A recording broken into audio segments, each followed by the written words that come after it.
Welcome back to Run to Gold. I was just wishing one of my friends happy Turkey Day, David Morgan from silverinvestor.com. Welcome, David. Well, thank you, Trace. And we decided why not do a quick interview for the listeners over at Run to Gold. And David's one of the premier experts in the silver market, and so we wanted to talk a little bit about the big happenings that have been going on with the silver manipulation, mainly between HSBC and JP Morgan. So David, can you give us a little bit of an overview of what's happened just over the last month or so in the silver market? Well, absolutely. And before I start, really, I think I'll give credit to Ted Butler because Ted was instrumental in leading this campaign and has been for years. Ted and I actually met very early on, as he will attest to, I'm sure. And I was taking up the gauntlet with him, so to speak, very early. But I saw that basically it was Ted's passion, and mine was more directed to the overall silver market. So Ted has definitely led the charge there, and his monumental efforts have really paid off here in recent times. So there's several lawsuits pending. I'll just go briefly over a few of them. One is spoof trading. This is where the bids are pulled. So you have a lot of people out there that are purporting to make a trade at a higher price, and all of a sudden they pull off their bids. In other words, there's no bids left, and the market falls down. Now, this isn't taking place as much as it was in the past. And the reason for that, it's my belief, but not proof yet, that the authorities are watching the trading in silver more intently than they ever have in the past.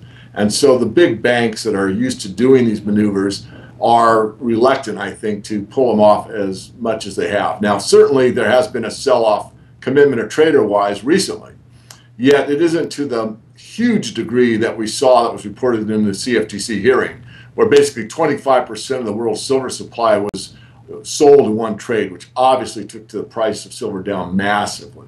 Another one is what happens on options expiration. This is one that I've taken up fairly often, that it's impossible for the silver or gold price to go down every single time on options expiration. And it hasn't the last few months. But up until that point, you could almost set your watch on the fact that you're going to get a sell-off in the options market. And I know there's reasons for that. I know how delta hedging works and how these banks go in and continue to load the boat on one side until they make it happen.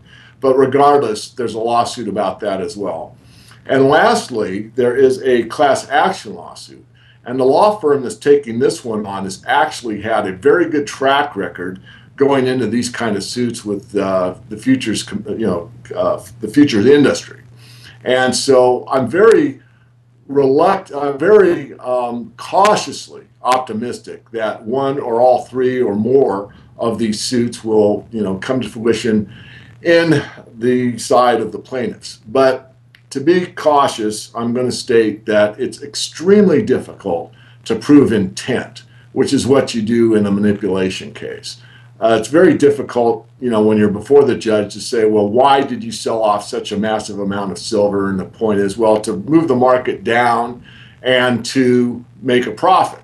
And they could actually make that statement in court, and I'm not sure that the judge would still rule that that's manipulation. Now, obviously, to me it is, but it's very difficult to prove. Trish, you probably could comment on that because of your legal background. So I'll pause here and let you give our viewers what your thoughts are on being able to absolutely prove manipulation. I think it's going to be extremely difficult. Yeah, I mean the standards of the standard that you have to reach in these types of cases is much higher. But another problem is who you have sitting as judges. One of the judges was put in by a Republican congressman, and he told the congressman that he wasn't going to let any suits go through. And in the entire tenure of that judge, any of the small investor lawsuits pretty much always got kicked out. You look at the rule of law that is kind of been eroded in the United States.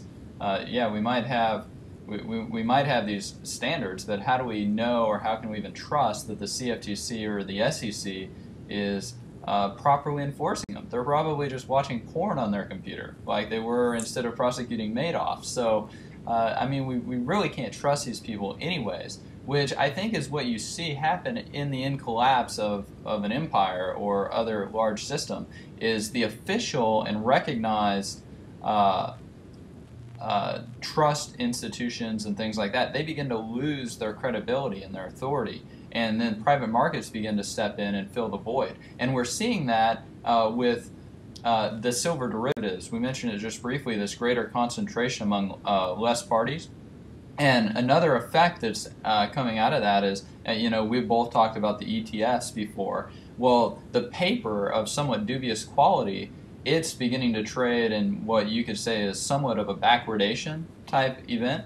And so you've got the paper of lesser quality, and you've got the bullion that's in a better legal structure and more trust. It's trading with greater premiums, like Sprott's ETF, for example, or Gold Money.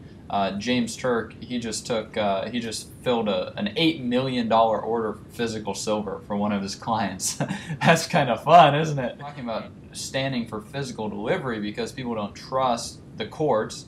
Because when you buy gold, you're fighting every central bank and government in the world. You don't trust the courts. You don't trust. You're like, here, stick it on my truck. I'm going to drive it away to my own vault. That's what you do when you don't trust the legal standards, when you don't trust the judicial system, because they're operating like banana republics.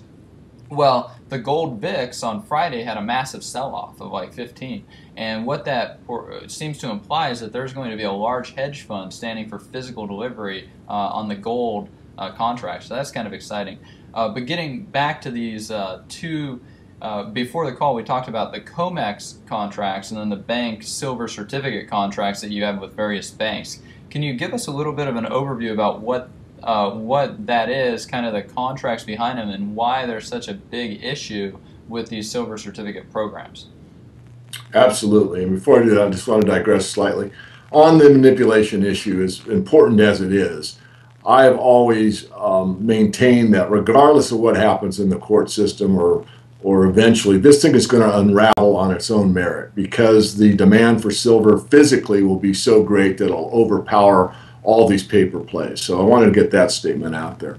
On the concentration, I agree. The more concentrated this becomes, the more the bad guys are stuck into a corner. But lastly, the point that you bring up is that on the COMEX, it's very clear if you read the contract, and unfortunately most people don't because it's very cumbersome and legalese. They have several ways out. The bottom line, the worst case scenario is they can close the exchange. I mean, that is written in black and white. The other thing is they can... But that's not a problem because we can always settle in cash. That's right. That's right. You can always settle in cash, just like the SLV. I mean, the SLV is a vehicle that settles in cash 100% of the time. So, what are these vehicles really?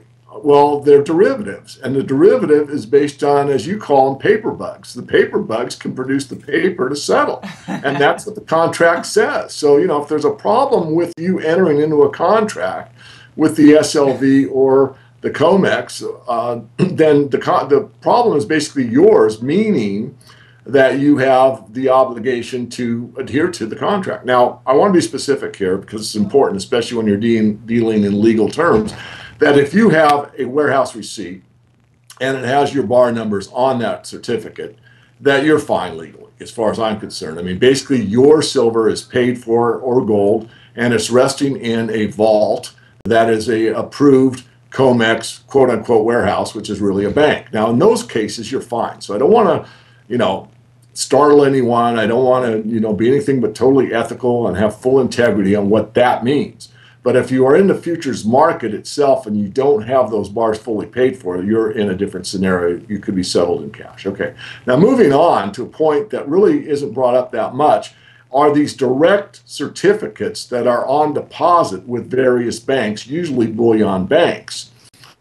And this is a piece of paper that have in that bank or in some facility, maybe issued by a different bank, silver and or gold that is being held for you. And with this certificate, you can exchange this piece of paper for physical gold or physical silver 30 days. Well, the problem is that there's a lot more of those pieces of paper flying around. There is silver or gold to back it up. And that's an issue that really, I think, is the heart of the matter, because there is no settlement in cash on those. They must be settled for the physical metal. Now, I realize this is cumbersome for some people because the people that have some of that paper have massive quantities of it. I'm certainly not going to bring up any of my clients' names, but one of them had one of the most successful websites on the internet, sold it for a very, very large sum of money. He is a silver bug and has been so for at least a decade that I've known him. And he has an account with a very large brokerage house. And certainly the amount of silver he has probably would fill my office from floor to ceiling. So he doesn't have it all. He has it on, some, he holds physically, but a lot of it's with this brokerage firm on deposit, and he's got a piece of paper verifying that. Now, I'm not saying this particular exact case isn't going to be fulfilled. What I'm suggesting is that not all of them can be. And this is where the rubber meets the road. And this is something, again, that isn't really brought up because that's a different contract. A contract that says this cert is good for silver is different than a contract on the futures market that says it can be settled in cash. So once some people with massive amounts of silver or gold, and I'd say silver particularly, decide to cash in and move it to a different facility, which really isn't that difficult to do, we might see a further price appreciation in the physical realm for silver. Again, what's going to happen is what we've already witnessed. You're going to see a very big spread between real silver and paper silver. Again, this happened in the financial crisis of 2008, and as you pointed out, Trace, and I'll reiterate it. What you see for the Silver Trust by Sprott, where you can actually take your silver off of the trust and put it in your own vault, has a higher premium than the SLV. Why is that? Well, because everyone that pays attention knows that that's a different contract. You actually have physical in one case, and the other one you settle on the paper price. Yeah, and this kind of reminds me of an interview I did, clear back in early 2008. I said, there's about 100 to 140 paper ounces for every 1 ounce of physical, and, that people have claim on. That it's the oldest trick in the book. You got to sell the same thing 100 or 140 times. And then hitting on what to be thankful for during this season. I'm grateful for and thankful for Ted Butler and the work he's done. I noticed the GATA thing in your background for the great work that they've done over this last decade.